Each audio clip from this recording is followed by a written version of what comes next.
திருமதி சரோஜா ராமமூர்த்தி அவர்கள் எழுதிய ஒரு குடும்ப நாவல் இருளும் ஒளியும். அதனுடைய பகுதிகள் ஒவ்வொரு வீடியோவா பார்த்துட்டு இருக்கோம். இப்போ இந்த வீடியோவில் அடுத்த பகுதி கேட்க போறோம். கேட்கலாமா? பகுதி 5, அத்தியாயம் 11, வீணையும் கண்ணீரும். அடுத்த நாள் வெள்ளிக்கிழமை பூஜை அறையில் வழக்கம் போல் சுடர் விளக்கு ஏற்றிய பிறகு சரஸ்வதி வீணை வாசிக்க உட்கார்ந்தாள். 2 மாதங்களுக்கு மேலாக தொடாமல் கிடந்த வீணை ட்ரிங் என்ற நாதத்துடன் ரீங்காரம் செய்ய ஆரம்பித்தது. அத்துடன் ஸ்வர்ணம் அன்று காலையில் சரஸ்வதியை பார்த்து, அம்மா சரசு, சங்கீதங்கிறது சாமானிய வித்தை அல்ல, தெய்வ கடாட்சத்தால் சித்திக்கும் அபூர்வ கலை அது. அந்த தெய்வீக கலையை ஒருத்தருக்காக உதாசீனம் செய்வது நல்லதில்லை. நீ வீணையை தொட்டு மாத கணக்கில் ஆகிறதே அம்மா. சாயங்காலம் விளக்கேற்றிய பிறகு 2 பாட்டாவது வாசி பார்க்கலாம் என்று கூறினாள். தான் சாவித்திரிக்கு பிடிக்காவிட்டால் அவளுக்காக நமக்கு தெரிந்த கலையை உதாசீனம் செய்வானேன் என்று எண்ணமிட்டாள் சரஸ்வதி. ஆகவே அன்று மாலை தூசு படிந்து கிடந்த வீணையை துடைத்து எடுத்து வைத்துக் கொண்டு ஸ்ருதி சேர்க்க ஆரம்பித்தாள் சரஸ்வதி. சாவித்திரியும் ஸ்வர்ணமும் அருகில் உட்கார்ந்திருந்தார்கள். படங்களுக்கு போட்டிருந்த மல்லிகை மாலைகளின் மணமும் ஊதுபத்தியின் சுகந்தமும் சேர்ந்து அந்த இடத்தில் ஒரு தெய்வீக கலையை ஏற்படுத்தின. நீர் ஊற்று போல் கிளம்பும் நாத வெள்ளம் எல்லோரையும் மெய்மறக்கச் செய்தது. காம்போதி ராகத்தை விஸ்தாரமாக ஆலாபனம் செய்து வாசித்த பிறகு ஸ்ரீ சுப்பிரமணியாய நமஸ்தே என்கிற கிருதியை சரஸ்வதி வீணையில் வாசித்து மதுரமான தன் குரலில் பாடினாள். இதுவரையில் அவள் பாட்டிலேயே லயித்து போய் உட்கார்ந்திருந்த ஸ்வர்ணம், சரசு, உன் அத்தான் என்று இந்த பாட்டை கேட்க இங்கே இல்லையே. நேற்று கூட ஏனம்மா சரஸ்வதி இப்பொழுதெல்லாம் பாடுவதே இல்லை என்று என்னிடம் கேட்டான் என்று சொன்னாள். புன்னகை ததும்பும் முகத்துடன் சரஸ்வதி பாட்டை முடித்துவிட்டு வேறு ஒன்றை ஆரம்பித்தாள். ஸ்வர்ணம் ஆசையுடன் நாட்டு பெண்ணின் பக்கம் திரும்பி, சாவித்ரி, உன்னை பாடச் சொல்லி கேட்க வேண்டும் என்று எனக்கு ரொம்ப நாட்களாக எண்ணம். எல்லோரும் சங்கீதத்தை முறைப்படி கற்காவிட்டாலும் சாதாரணமாக 4 பாட்டுகள் பாட தெரிந்து கொண்டே இருப்பார்கள். எனக்கு கூட பாடத் தெரியும். மார்கழி மாதத்தில் விடியற்காலம் ஸ்நானம் செய்துவிட்டு மாயனை மண்ணுவட மதுரை மைந்தனை என்று எதையாவது பாடிக்கொண்டே வீட்டு வேலைகள் செய்வேன். புளியையும் உப்பையும் போட்டு சமைத்து சமைத்து அலுத்து போன மனதுக்கு எதையாவது பாடிக்கொண்டே வேலை செய்தால் கொஞ்சம் ஆறுதலாக இருக்கிற மாதிரி தோன்றும். ஆராரோ ஆரீரரோ என்று தாலாட்டு பாடுகிறோம். ராகமும் தாளமும் தெரிந்து வைத்துக் கொண்டா பாடுகிறோம். குழந்தை அந்த பாட்டை கேட்டு தூங்கவில்லையா? சரசு பாடி முடித்ததும், உனக்கு தெரிந்தது ஏதாவது பாடு பார்க்கலாம். ரகுபதியும் ஒரு சங்கீத பைத்தியம் என்றாள் ஸ்வர்ணம். சாவித்திரியின் முகத்தில் சொல்லொணாத துக்கமும் பொறாமையும் நிரம்பி இருந்தன. சாவித்ரி தன் பிள்ளையின் மனமறிந்து நடந்து கொள்ள வேண்டும் என்று ஸ்வர்ணம் விரும்பியதில் ஆச்சரியம் ஒன்றுமில்லை. ஸ்வர்ணத்துக்கு சாவித்ரி பதில் எதுவும் கூறாமல் தலையை குனிந்து தரையில் விரலால் கீறிக்கொண்டிருந்தாள். இதற்குள்ளாக வெளியே சென்றிருந்த ரகுபதி அழகிய வீணை ஒன்றுடன் சரஸ்வதி பாடும் இடத்திற்கு வந்து வீணையை படத்தருகில் வைத்துவிட்டு சரஸ்வதியின் எதிரில் உட்கார்ந்தான். சிறிது நேரம் அங்கு ஒருவரும் பேசவில்லை. பாட்டு முடிந்ததும் ஸ்வர்ணம் ரகுபதியை பார்த்து, ரகு, சரசு ஏன் பாடுகிறதில்லை என்று கேட்டாயே, அவள் பாடும்போது நீ இல்லையே என்று நினைத்து கொண்டேன். இப்போது சமயத்தில் வந்துவிட்டாய் என்று அன்புடன் கூறினாள். சரஸ்வதி தன்னுடைய வீணையை உறைக்குள் போட்டு மூடிவிட்டு புது வீணையை ஸ்ருதி சேர்ப்பதற்காக அதை கையில் எடுத்து பார்த்து கொண்டிருந்தாள். தனக்கும் அந்த வீட்டில் நடக்கும் விஷயங்களுக்கும் எவ்வித சம்பந்தமும் இல்லை போல் பாவித்திருக்கும் சாவித்ரி வீணையை பார்த்து கொண்டிருந்த சரஸ்வதியின் பக்கம் திரும்பி அவளை வெட்டுவது போல் ஒரு பார்வை பார்த்துவிட்டு மறுபடியும் நிலத்தில் கோலமிட ஆரம்பித்தாள். யாராவது ஒருவர், இந்த வீணை எதற்கு வாங்கினாய் என்று கேட்பார்கள் என்று ரகுபதி எதிர்பார்த்து ஏமாற்றம் அடைந்தான். அந்த வீணை எதற்காக, யாருக்காக வாங்கப்பட்டது என்கிறதை அவனாகவே சொல்லித்தான் ஆக வேண்டும் என்கிற நிலைமை ஏற்பட்டவுடன் ரகுபதி தன் தாயை பார்த்து, அம்மா, இன்று நல்ல நாளாக இருப்பதால் டவுனுக்கு போய் இந்த வீணையை வாங்கி வந்தேன். சாவித்திரிக்கு இருக்கட்டும் என்று வெள்ளிக்கிழமையாகவும் இருக்கிறது. இன்றே பாடமும் ஆரம்பிக்கலாம். என்ன சரசு? என்று சரஸ்வதியை பார்த்து கேட்டுவிட்டு தன் மனைவியை நோக்கி புன்னகை புரிந்தான். சாவித்ரி கோபம் பொங்கும் முகத்துடன் கணவனை துருதுருவென்று விழித்து பார்த்துவிட்டு அசட்டையுடன் முகத்தை திருப்பிக் கொண்டு பதில் எதுவும் கூறாமல் உட்கார்ந்திருந்தாள்.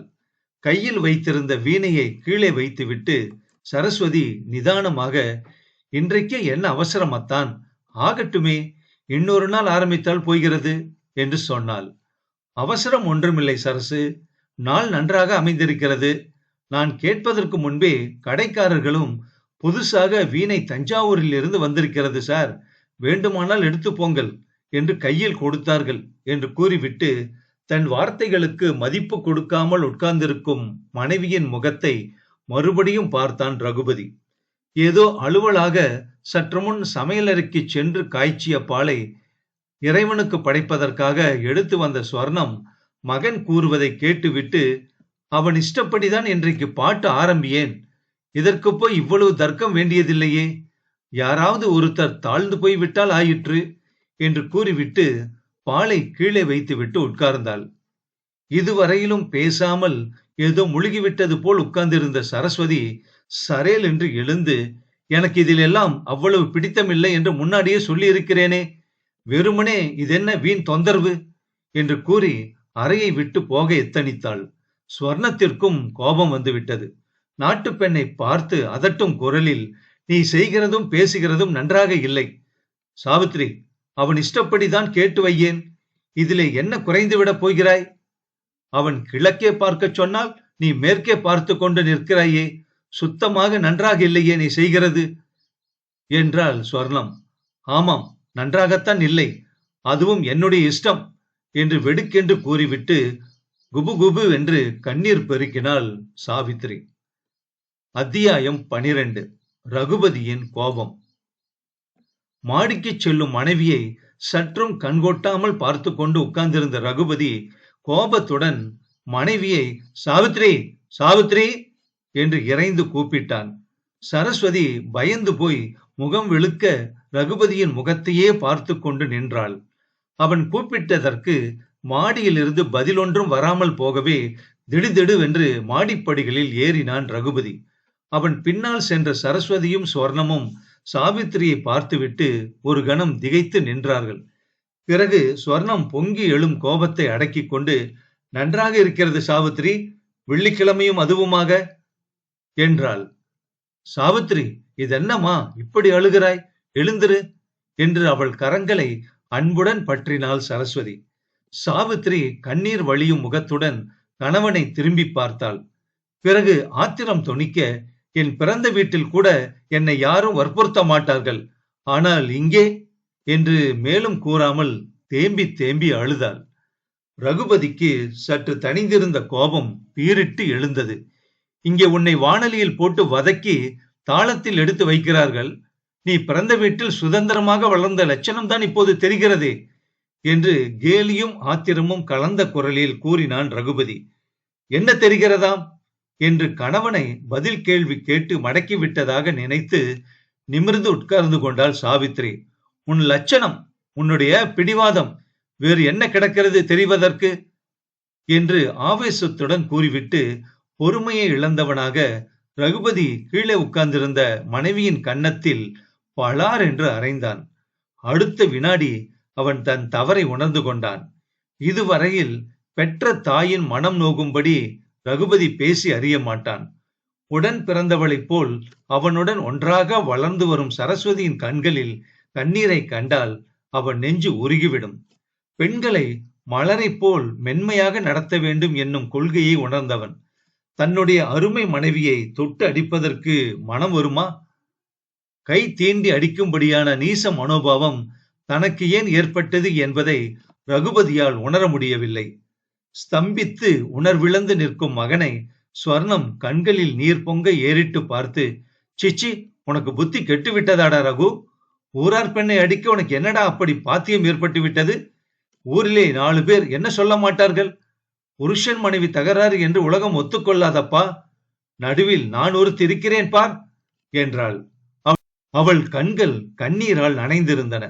சரஸ்வதி ரகுபதியை தன் அழகிய விழிகளால் சுட்டு விடுவது போல் விழித்து பார்த்தாள். மானைப் போல் மருண்டு பார்க்கும் பார்வை ஒரு வினாடி அனல் பொறிகளை உதிர்த்தது. ரொம்ப அழகாக இருக்கிறதா தான்? உன்னுடைய போக்கு கொஞ்சம் கூட நன்றாக இல்லை. என்னாலேதானே இந்த தொந்தரவுகள் எல்லாம் ஏற்படுகின்றன. நான் எங்கேயாவது தொலைந்து போகிறேன் என்று படபடவென்று கூறிவிட்டு கன்னங்களில் வழியும் கண்ணீரை துடைத்துக் கொண்டாள் சரஸ்வதி.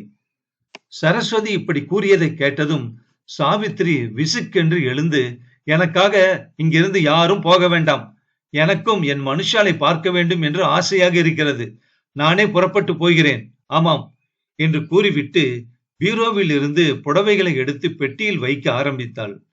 தலையில் அடிபட்ட நாகம் போல் ரகுபதியின் கோபம் மறுபடியும் புஷ் என்று கிளம்பியது. அவன் அலட்சியத்துடன் அவளை பார்த்து, பேஷா போயேண்டி அம்மா, நீ இல்லாமல் இந்த உலகம் அஸ்தமித்து விட போகிறதா என்ன? என்னவோ மிரட்டுகிறாயே என்று கத்தினான். நன்றாக இருக்கிறதடா நீ அவளை போகச் சொல்லுவதும் அவள் புறப்படுவதும். பிறந்தகத்தில் இருந்து வந்து 4 மாசங்கள் கூட முழுசாக ஆகவில்லை. அம்மா அப்பாவை பார்க்க வேண்டுமானால் சண்டை கூச்சல் இல்லாமல் சௌஜன்யமாக போகிறதுதான் அழகு என்று வேதனை தொனிக்கும் குரலில் கூறினாள் ஸ்வர்ணம். ரகுபதி கோபத்துடன் தன் தாயை உறுத்து பார்த்துவிட்டு மாடியில் இருந்து கீழே இறங்கிச் சென்றான். சாவித்ரி தன்னை எவ்வளவுதான் சுட்டு பேசினாலும் சரஸ்வதியின் கபடமற்ற மனம் அதை பாராட்டாமல் அவளை எப்படியாவது ஊருக்கு போக விடாமல் தடுக்க வேண்டும் என்று ஆசைப்பட்டது. ஆகவே அவள் அத்தை ஸ்வர்ணம் கீழே சென்ற பின்பு உரிமையுடன் சாவித்திரியின் பக்கத்தில் உட்கார்ந்து அவளுடைய தோள் மீது தன் கையை வைத்து, சாவித்ரி, அசட்டுத்தனமாக இப்படியெல்லாம் செய்யாதே அம்மா. அத்தானின் மனசு தங்கமானது. தங்கத்தை உருக்கி எப்படி இழுத்தாலும் வளைவது மாதிரி அவன் மனசை நீ அறிந்து அதன்படி நடந்து கொண்டால் நன்றாக இருக்கும். அத்தையும் பரமசாது என்றாள். கணவனின் அடியால் விறுவிறு என்று வலிக்கும் தன் கன்னத்தின் எரிச்சலுடன் சரஸ்வதியின் அன்பு மொழிகள் அவளுக்கு ஆறுதலை தராமல் மேலும் எரிச்சலை மூட்டின. எல்லோருடைய குணமும் தான் தெரிந்துவிட்டதே, இனிமேல் தெரிவதற்கு என்ன இருக்கிறது? யார் வேண்டுமானாலும் தங்கமாக இருக்கட்டும், வைரமாக வேண்டுமானாலும் இருக்கட்டும். எனக்கு அதெல்லாம் தெரிய வேண்டிய அவசியம் இல்லை. நான் போகத்தான் வேண்டும் என்று சாவித்ரி அழுத்தம் திருத்தமாக கூறிவிட்டு துணிமணிகளை அடுக்கி வைத்துக் கொண்டிருந்தாள். சரஸ்வதி முகமாட்டத்துடன் அங்கிருந்து போய்விட்டாள். அன்று இரவு படுக்கை அறைக்குள் வந்த கணவனிடம் வேறு எதுவும் பேசாமல் சாவித்ரி, நாளை காலை வண்டிக்கு என்னை எங்கள் ஊருக்கு ரயில் ஏற்றி விடுகிறீர்களா என்று கேட்டாள். ரகுபதியின் கோபம் அதற்குள் முற்றிலும் தணிந்து விட்டது. அவன் புன்சிரிப்புடன் அவள் கையை பற்றி கொண்டு, சாவித்ரி, அடித்து விட்டேன் என்று கோபமா உனக்கு? அடிக்கிற கை அணைப்பதும் உண்டு என்பதை நீ தெரிந்து கொள்ளவில்லையே. உன்னை ஊருக்கு அனுப்பிவிட்டு நான் தனியாக இங்கே இருக்க முடியுமா சொல் என்றான். சாவித்ரி அவன் பிடியில் இருந்து தன் கைகளை உதறி விடுவித்துக் கொண்டாள். பின்பு அவனை ரோஷத்துடன் நிமிர்ந்து பார்த்து, உங்களால் ரயில் ஏற்றிவிட முடியுமா முடியாதா என்பதை சொல்லுங்கள். வேறு எந்த ராமாயணமும் எனக்கு வேண்டாம் என்று கோபத்துடன் கூறிவிட்டு வழக்கம் போல் போர்வையை உதறி போர்த்தி கொண்டு படுத்து விட்டாள். அதே சமயத்தில் சமையல் அறையில் சாப்பாட்டுக்கு அப்புறம் ஸ்வர்ணமும் சரஸ்வதியும் மெதுவான குரலில் பேசிக் கொண்டிருந்தார்கள். என்னம்மா சரசு, இப்படிப்பட்ட சண்டியாக வந்து வைத்திருக்கிறதே என்று ஸ்வர்ணம் கவலையுடன் கேட்டாள் சரஸ்வதியை. சரஸ்வதியின் மனதில் வேதனை நிரம்பி இருந்தது. முகத்தை ஒரு தினுசாக அசைத்து அவள் அந்த அத்தானிடமும், தவறு இருக்கிறது அத்தை, அவள் இஷ்டப்படி இருந்துவிட்டு போகட்டுமே என்றாள். ஸ்வர்ணம் பழைய நாளைய மனுஷி. புருஷன் சொல்லி அதை மனைவி கேட்டு பக்தியுடன் நடந்து கொள்ள வேண்டும் என்கிற பண்பாட்டில் ஊறிப்போனவள். அத்துடன் தன் செல்ல பிள்ளையின் மனம் நோகும்படி எதிர்த்து பேசிய சாவித்திரியிடம் அவளுக்கு அடங்காத கோபம் ஏற்பட்டிருந்தது. நாளைக்கு ஊரில் போய் இல்லாததையும் பொல்லாததையும் சொல்லி நமக்கு கெட்ட பெயர் வாங்கி வைக்குமோ என்னவோ இந்த பெண். இப்படி ஒரு பிடிவாதமா ஒரு பெண்ணுக்கு என்று அதிசயப்பட்டாள் ஸ்வர்ணம். என்னவோ போ அத்தை, எனக்கு தெரிந்ததை நான் சொல்லுகிறேன். இதையெல்லாம் பார்த்தால் எனக்கு பயமாக இருக்கிறது என்று பயந்த மனதுடன் கூறினாள் சரஸ்வதி. அத்தியாயம் 13. பிறந்த வீட்டுக்கு. அடுத்த நாள் அதிகாலையில் சாவித்திரியை ரயில் ஏற்றுவதற்காக அரை மனதுடன் ரகுபதி அவளுடன் வண்டியில் ஏறி உட்கார்ந்தான். பெரிய நகரமாக இருந்தால் ஒருவர் வீட்டில் நடக்கும் விஷயங்களை இன்னொருவர் அவ்வளவாக கவனிக்க மாட்டார்கள். அந்த ஊர் சற்று கிராமாந்தரமாக இருக்கவே அண்டை அயலில் இருக்கும் பெண்கள் வாசலில் கோலமிட வந்தபோது அதிசயத்துடன் கோலத்தை பாதியில் நிறுத்திவிட்டு ஸ்வர்ணத்தின் வீட்டு வாசலில் வண்டி வந்து நிற்பதை கவனித்தார்கள். சாவித்திரியும் ரகுபதியும் வண்டி ஏறுவதற்கு முன்பு கசமுசவென்று ஏதோ பேசப்படுவதையும் கேட்டார்கள். திடுதிப்பென்று நாட்டு பெண் ஊருக்கு போவதை ஸ்வர்ணம் துளிகூட விரும்பவில்லை. எங்கள் நாளில் இப்படியா இருந்தோம். புருஷன் ஏதோ கோபித்துக் கொண்டு அடிக்கிறதும் உண்டு. 2 நாட்கள் புருஷனோடு பேசாமல் இருப்போம். அப்புறம் சமாதானமாகி பேசுகிறதில் எவ்வளவு இன்பம் என்பதை சொல்லவே முடியாது. இதையெல்லாம் பாராட்டலாமா என்று சொல்லி சொல்லி மாய்ந்து போனாள். புருஷன் மனைவி அடிக்கிறது தவறு அத்தை. உனக்கு இந்த காலத்து விஷயமே தெரியவில்லை. நீ என்னவோ அந்த நாளை பற்றியே பேசிக் கொண்டிருக்கிறாயே என்று சரஸ்வதி கோபித்துக் கொண்டாள் ஸ்வர்ணத்தை. கணவனும் மனைவியும் ரயில் நிலையத்தை அடையும் வரையில் ஒருவரோடொருவர் பேசவில்லை. ரயில் நிலையத்தினுள் அதிக கூட்டமில்லாமல் இருக்கவே ரகுபதி சாவித்திரியின் அருகில் நெருங்கி, இப்பொழுதாவது கோபம் தணிந்து விட்டதா? திரும்பி வீட்டுக்கு போய்விடலாமா? இல்லை டிக்கெட் வாங்கித்தான் வர வேண்டுமா என்று குறும்பு சிரிப்புடன் கேட்டான். இது என்ன விளையாட்டு? அழுகிற குழந்தைக்கு மிட்டாய் வாங்கி தருகிற மாதிரி குலைந்து குலைந்து என்ன பேச்சு வேண்டி கிடக்கிறது? ரயில் வந்துவிட்டால் அது நம் தர்க்கத்தை கேட்டுக்கொண்டு நிற்காது. பேசாமல் போய் டிக்கெட் வாங்கி வாருங்கள் என்று சாவித்திரி கோபத்துடன் பொரிந்து தள்ளினாள். ரகுபதியின் மனதை ஊசியால் நறுக்கென்று குத்துவது போல் அவள் வார்த்தைகள் தைத்தன.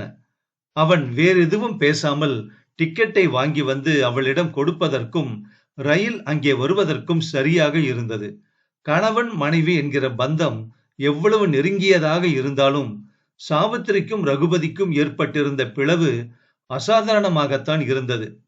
ஜன்னலின் மீது கையை ஊன்றி முகத்தை சாய்த்து கொண்டு உட்கார்ந்திருக்கும் சாவித்திரியின் வெகு சமீபத்தில் பெட்டிக்கு வெளியேதான் ரகுபதி நின்றிருந்தான். இருந்தாலும் அவர்கள் இருவரின் மனங்களும் வெவ்வேறு துருவங்களை பார்த்து கொண்டிருந்தன. ரயிலின் கார்டு தன் ஊதலை எடுத்து ஊதி கொடியை பறக்க விட்டு ஆட்டினார். திக்கி திணறி ரகுபதி, ஊருக்கு போனதும் கடிதாசி போடு என்றான். சாவித்திரி மௌனமாக தலையை அசைத்தாள். மனைவியை ரயில் ஏற்றிவிட்டு கால்நடையாகவே திரும்பி ரகுபதி வீட்டுக்கு வரும்போது பலமுறை அவன் மனம் அவனையும் அறியாமல் சாவித்திரியையும் சரஸ்வதியையும் ஒப்பிட்டு பார்த்தது. இப்பொழுது நடந்தது மாதிரி இருந்தது அவனுக்கு அந்த சம்பவம். ஒரு நாள் சரஸ்வதியை அவளுக்கு 12 வயதாக இருக்கும்போது ஏதோ ஒரு பாட்டை பாடச் சொல்லி வற்புறுத்தினான் ரகுபதி. ஓடி விளையாடும் பருவத்தில் மணிக்கணக்காக உட்கார்ந்து பாட்டு பாடி அழுத்து விட்டது அவளுக்கு. ஆகவே சற்று கோபத்துடனே, போ அத்தான், உனக்கு இது ஒரு பைத்தியம், என்னால இனிமேல் பாட முடியாது போ என்று கூறி எழுந்து சென்ற சரஸ்வதியின் பறக்கும் மேலாக்கை பற்றி ரகுபதி இழுத்த போது அது கிழிந்து போய்விட்டது. புத்தம்புது மேலாக்கை எல்லாம் கிழித்து விடுகிறாயா அத்தான் என்று இறைந்தாள் சரஸ்வதி. கத்தாதே இப்படி ராட்சசி மாதிரி என்று அவள் கன்னங்களை அழுத்தி கிள்ளிவிட்டான் ரகுபதி. உதடுகள் துடிக்க அவனை கண்ணீர் மல்கும் விழிகளால் பார்த்துவிட்டு உள்ளே ஓடிவிட்டாள் சரஸ்வதி.